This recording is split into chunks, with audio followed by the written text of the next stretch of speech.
Hey everyone, Amy here and welcome back. Today we're doing a full FastCase review session and trying several different things on the site. We're starting with 50 knife talk cases.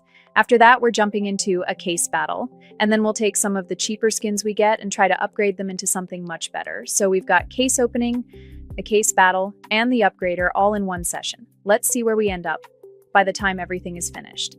And before we start, here's a quick bonus for you. If you're looking for the best FastCase promo code 2026, use code 100F. This FastCase promo code gives you a 10% deposit bonus, plus one free case to open.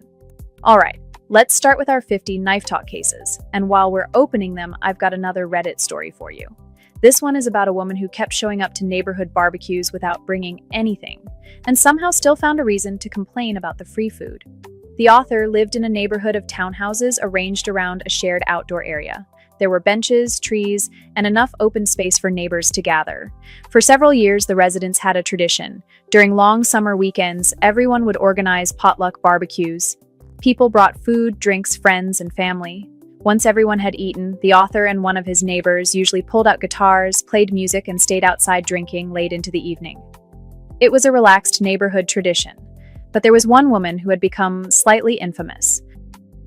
Nobody really knew who invited her. She usually arrived with her husband and child, and somehow, nobody could remember her ever bringing anything for the shared table. That alone probably would have been fine.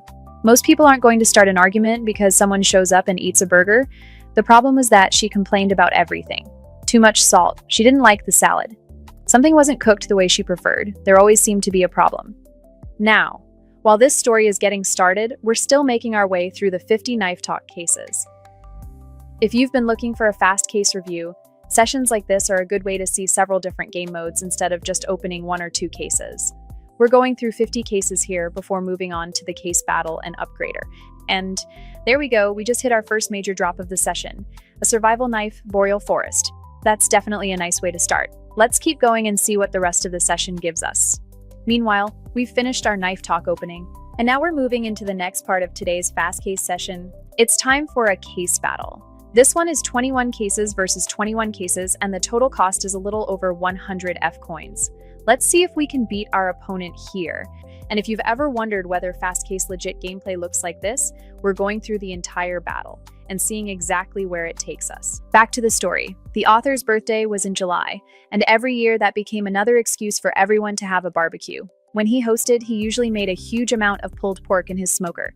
He'd also cook chicken and whatever else people brought. But that year, he decided to make something extra for himself, his two sons, and his best friend.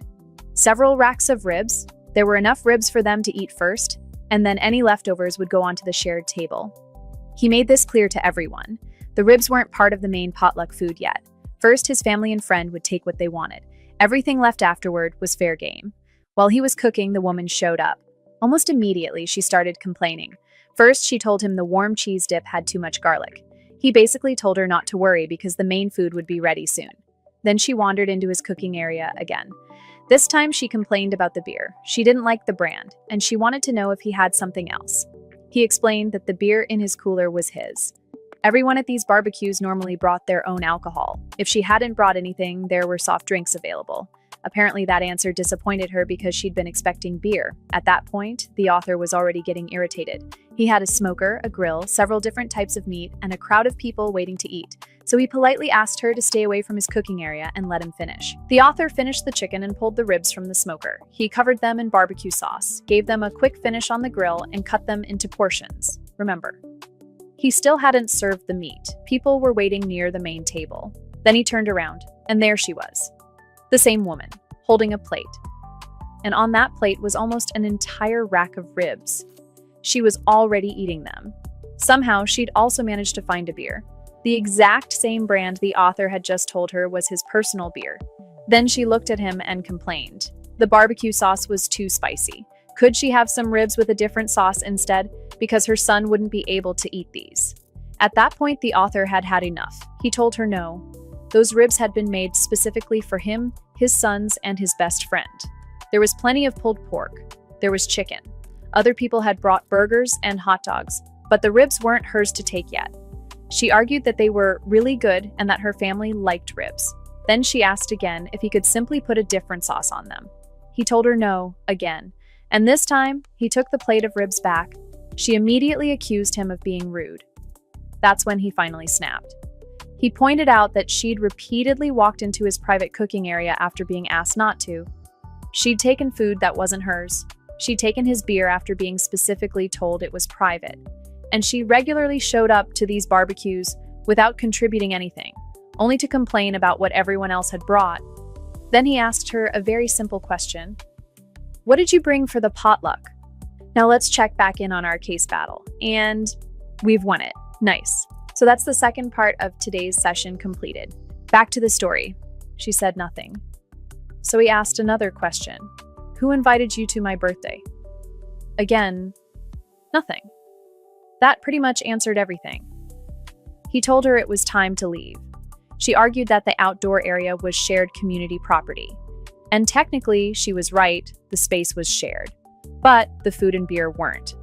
Fortunately, her husband noticed the argument and came over. According to the author, the husband was actually a decent guy. He took his wife and child home.